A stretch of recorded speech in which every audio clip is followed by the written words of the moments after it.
Now, before we go and really get into this story, I would like to make a statement about what we are about to get into.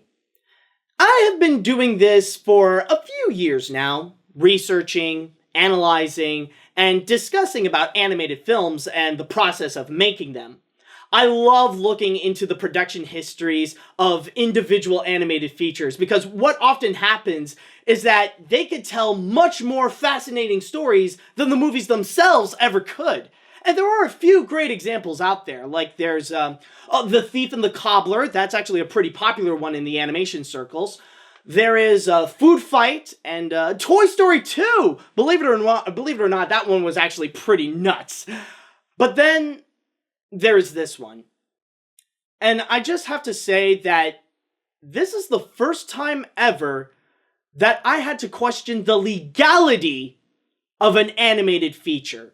Now, I know that in the age of the internet, it is very common to find these exaggerated hyperboles, and that when you would go and look down at the comment section, it's very common that you would find someone who might say something like, "Man, this movie is so bad, it should be illegal." I should know. Admittedly, I might have been guilty of that a few times myself. But that is not the case here. I actually do mean quite literally that when researching the making of this feature and look into how the creators had to go and get the financing of it, I had to wonder that maybe this movie might have never existed if it hadn't done things that might have possibly broken the law.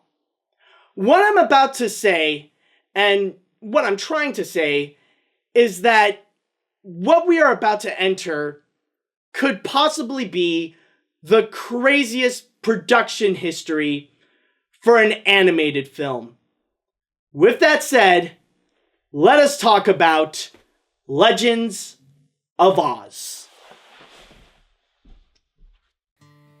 Yes, back in 2014, there was a curious animated musical by the name of Legends of Oz: Dorothy's Return, based on the classic Oz books by L. Frank Baum. It was a movie that presented itself as a sequel to the highly known and highly beloved 1939 cinematic masterpiece, where Dorothy returns to the land of Oz and team up with some new friends in order to save her old friends and the entire land from an evil jester who is also the brother of the Wicked Witch of the West. Soon after its release, the film quickly faded into obscurity, as it was both a critical and commercial failure. But I will give one credit to how it stands out from all the other Wizard of Oz movies.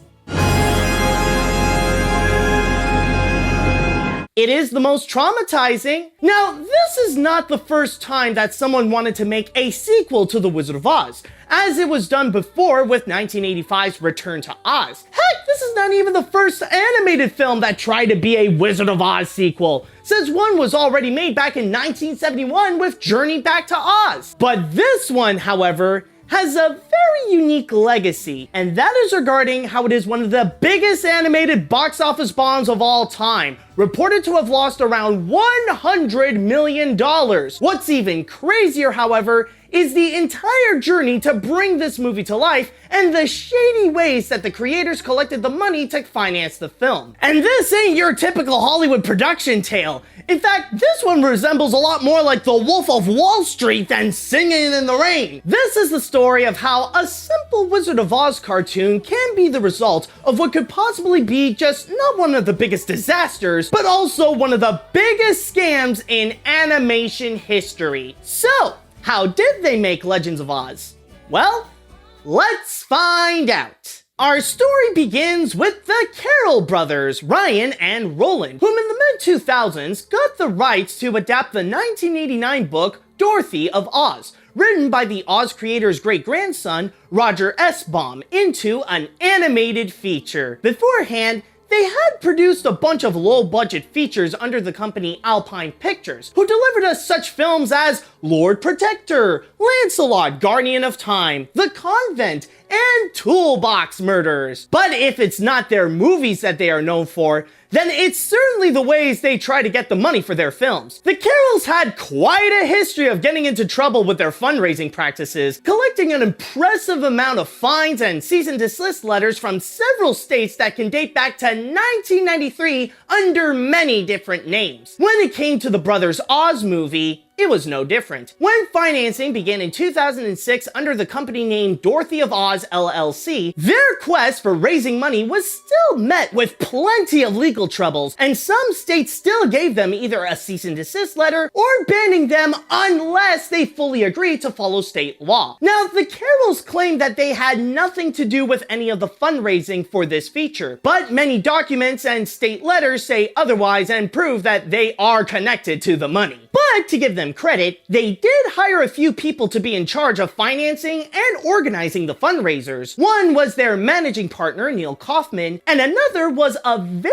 fascinating person in our story by the name of Greg Centineo. Believe it or not, this was his first time being involved with a movie project, since before Dorothy, he was a Florida businessman that was also a coffee shop owner. Yes, folks, the fundraising of this animated film was mostly left in the hands of a guy who owned a coffee shop. From coffee to cartoons, man, these are things that people wish they could make up. At this point, I've mentioned quite often now that the Carroll brothers, along with Kaufman and Centineo, would always get into legal troubles when it came to financing the feature, but I have yet to clarify what they did that would get them into trouble in the first place. So what exactly did they do? Well, they managed to get the funds in two notable ways. The first is the art of cold call solicitations, calling a whole bunch of random rich people over the phone and see who would be crazy enough to give them a lot of money in exchange for shares of their new company, which in 2010, they founded Emerald City of Oz LLC. The second was the one that Greg really came into play,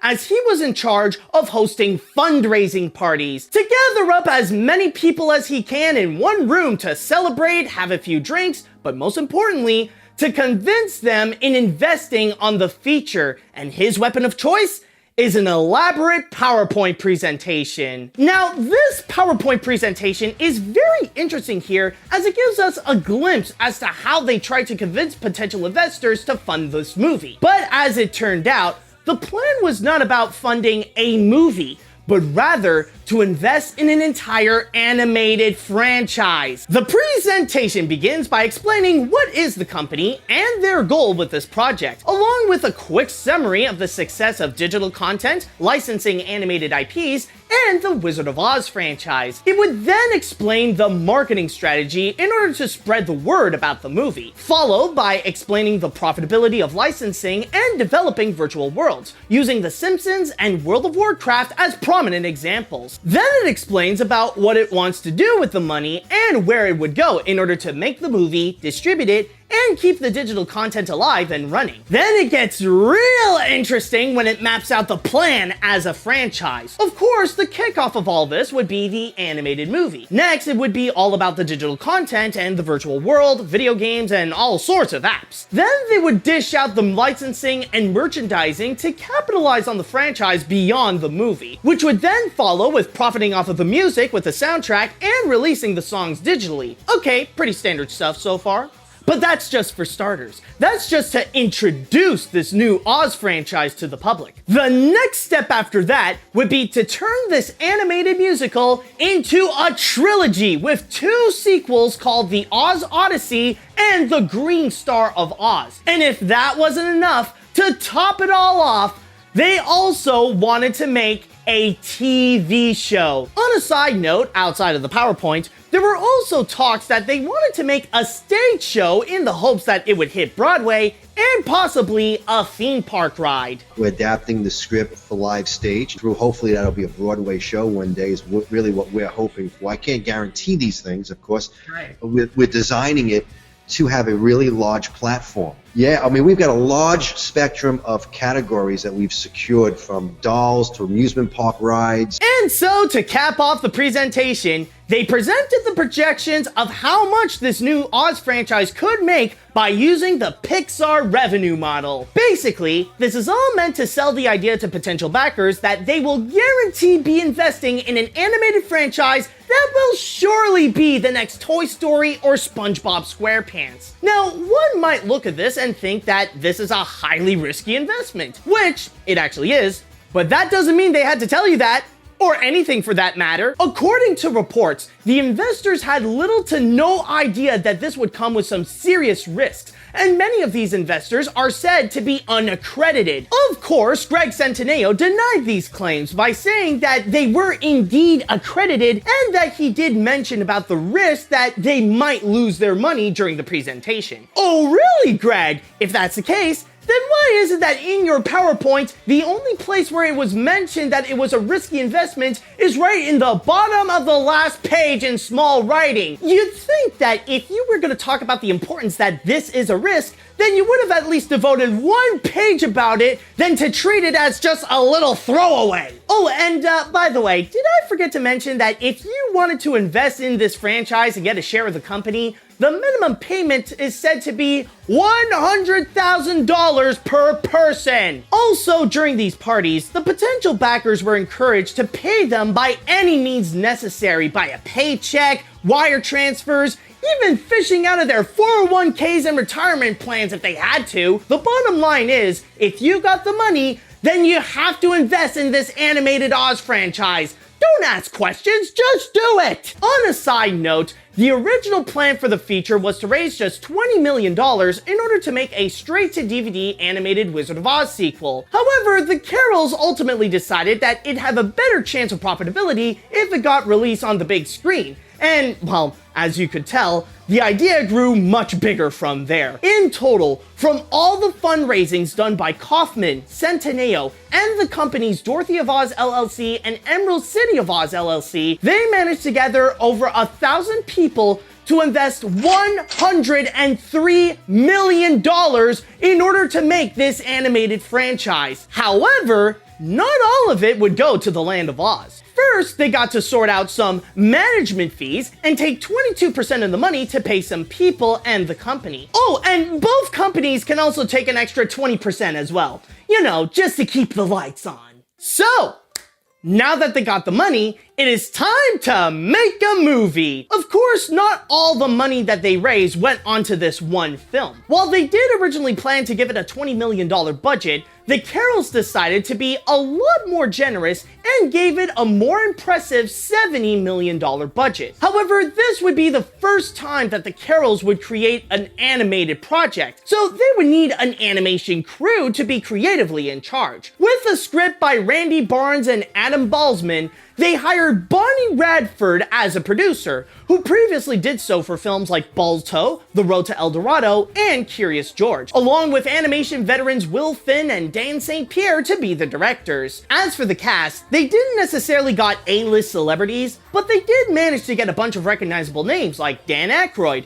Jim Belushi, Kelsey Grammer, Bernadette Peters, Hugh Dancy, Megan Hilty, Oliver Platt, Patrick Stewart, Martin Short, and Glee's Lea Michele as Dorothy. Finally, as it is a musical, the film got several songwriters to fill the soundtrack like Jim Vallance, Tift Merritt, Jim Dooley, Mike Himselstein, and the one that they prominently advertised the most, Bryan Adams. As for the animation itself, that was made at Prana Studios, the Indian company that is more known for doing the animation of Disney's direct-to-DVD Tinkerbell movies. From there, the filmmakers were all hard at work to bringing this movie to life. And in 2013, the feature was ready to bring people back to the wonderful Land of Oz. What was originally titled as Dorothy of Oz, it gave itself a new title to make it both gender neutral and more appropriate as a franchise name, with Legends of Oz: Dorothy's Return. The film made its world premiere on June 14th, 2013 at the Annecy International Animation Film Festival. But it wouldn't be until around a year later that it would make its big screen debut on May 9th, 2014. For the occasion of the movie, the Carroll brothers decided to change the name of their company from Alpine Pictures to Summertime Entertainment. As for the distribution,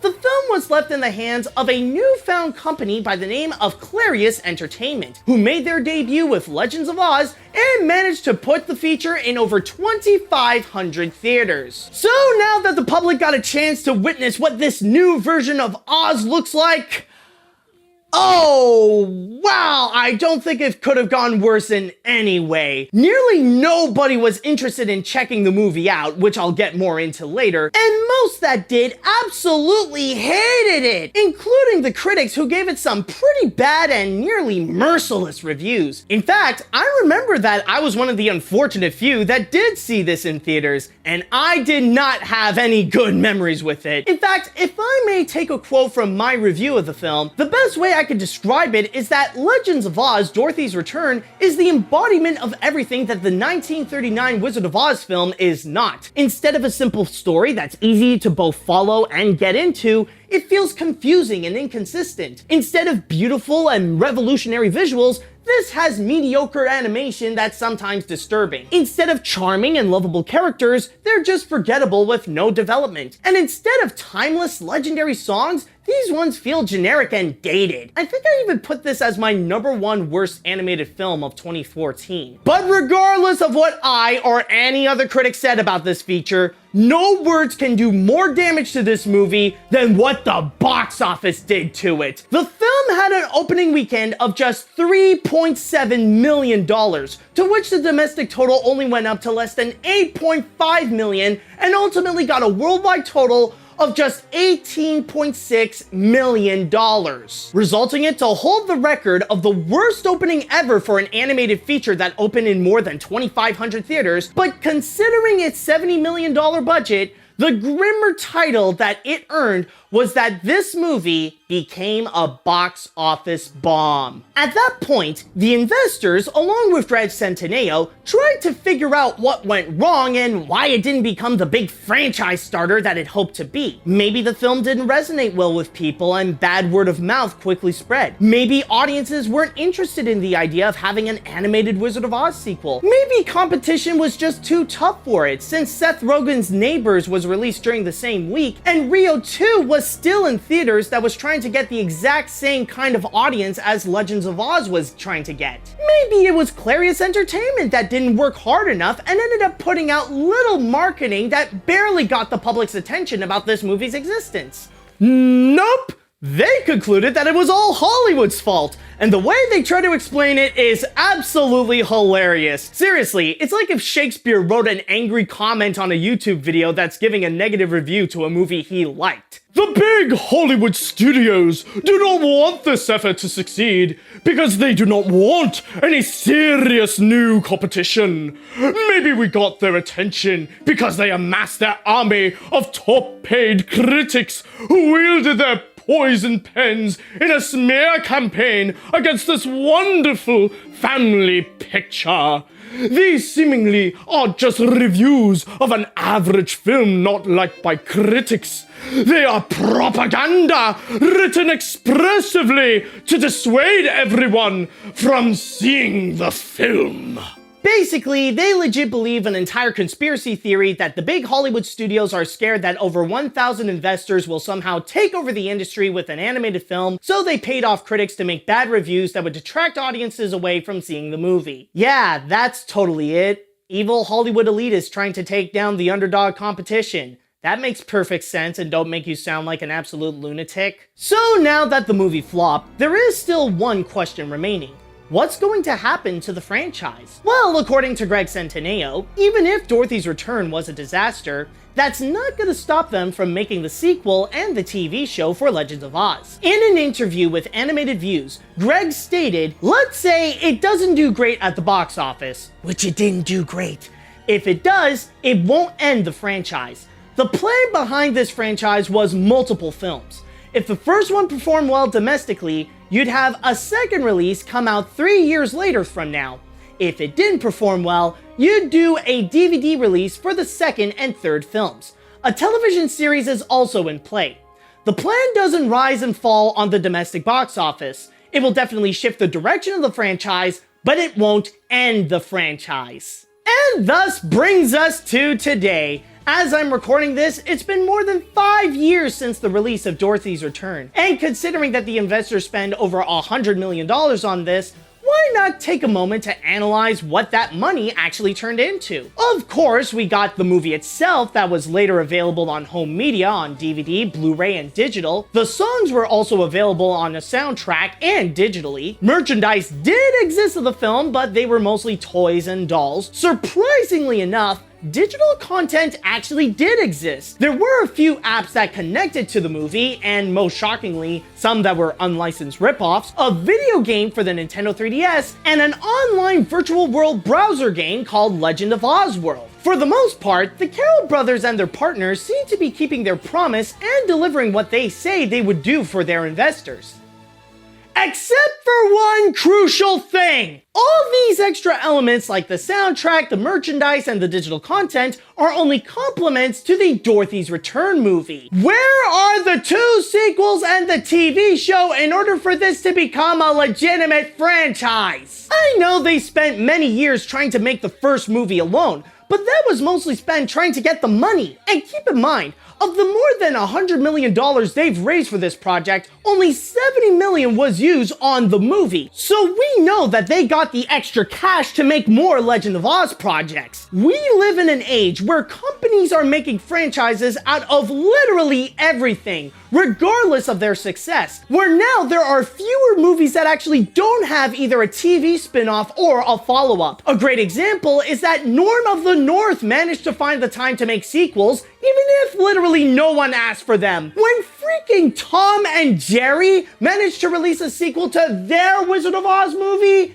then you have no excuse. On several occasions, Greg Centineo promised that the sequel and the series would happen regardless of the first movie's outcome. Yet we have heard nothing from them since 2014, or at the latest, early 2015. Their social medias have been inactive for years, where the last posts they've made were to promote the movie's home media release. All the apps are gone, all the websites related to the film and summertime entertainment are dead, and we have never heard from either Ryan or Roland ever since the movie. The only major player that seems to still be active to this day is Greg, where he may not have produced another movie since Legend of Oz, but he still works as a strong businessman in many other fields that call for his help. In fact, on his website, he even has a full page dedicated to the movie and presents it like one of his greatest achievements. Ever since the movie's failure and the reports that came out regarding all the shady fundraising practices, discussions briefly passed around regarding if the whole thing was actually a scam. Some have argued that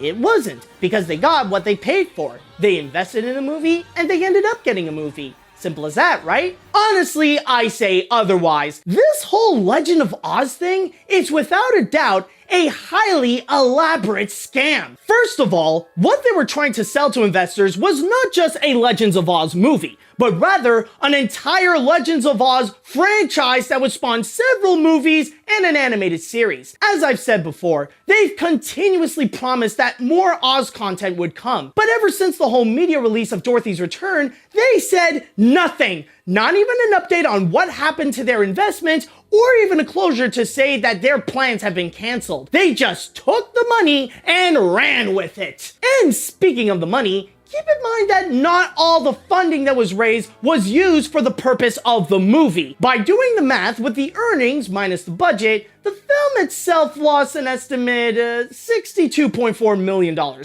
something like that. Yet there was still over $40 million that never got touched. Whatever happened to that money? Let me guess. Is it the management and production fees that you took out a chunk of the funding? And I'm certainly confident that the rest of the money wasn't spent on the almost non-existent marketing. But then there are the investors themselves. The over 1,000 average people who each spent $100,000 or more who believed in this project. Have they all been manipulated and scammed without knowing?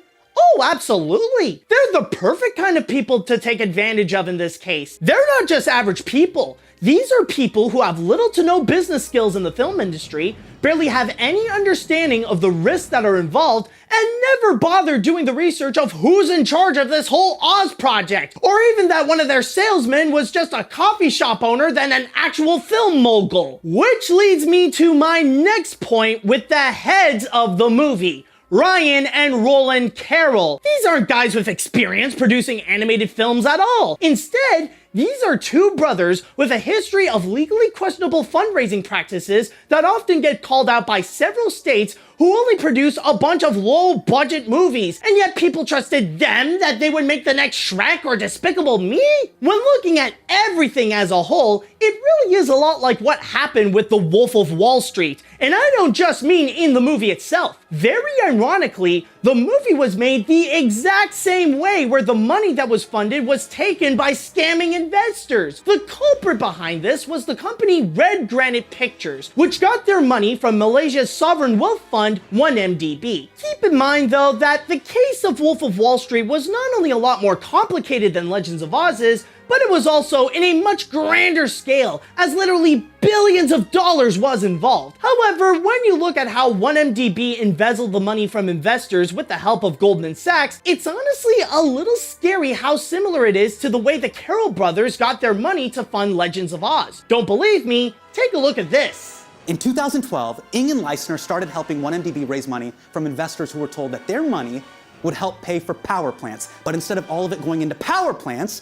Jolo allegedly siphoned off $1.4 billion into a shell company. From there, the money allegedly went to pay off everyone who helped. What this tells us is that with the strong comparisons to what 1MDB did, it helps a bit to answer the question regarding the legality of the Carrolls' actions, which does lean more towards most likely illegal. They managed to convince over 1,000 investors to give them over $100 million in the promise of an animated franchise that ultimately never came to be, and resulted in the biggest scam in animation history. Overall, Legends of Oz: Dorothy's Return may seem like a failed attempt to capitalize on the fame of the Wizard of Oz franchise, but deep within its interpretation of the Emerald City lies a dark secret of how its foundation was built. It tells the hidden story of how two brothers, with the help of a few businessmen with no movie experience, embezzled over $100 million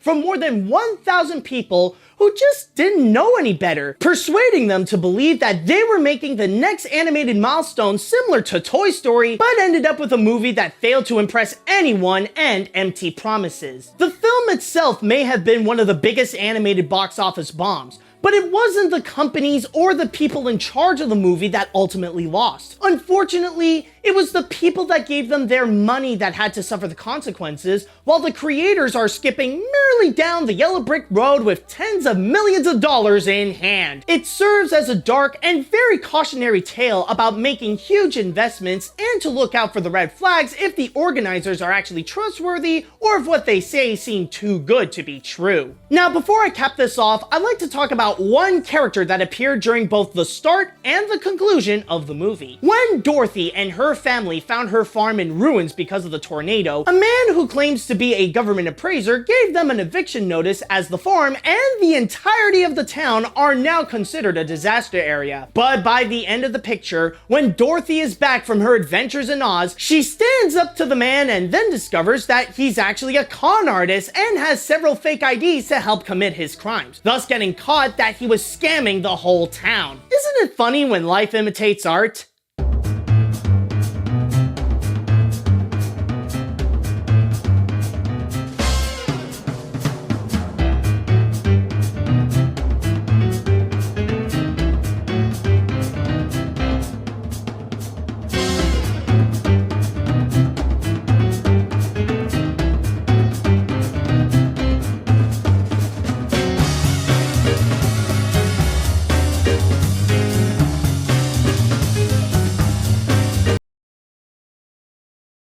Get me out of here! I'll get you out of here and right to jail.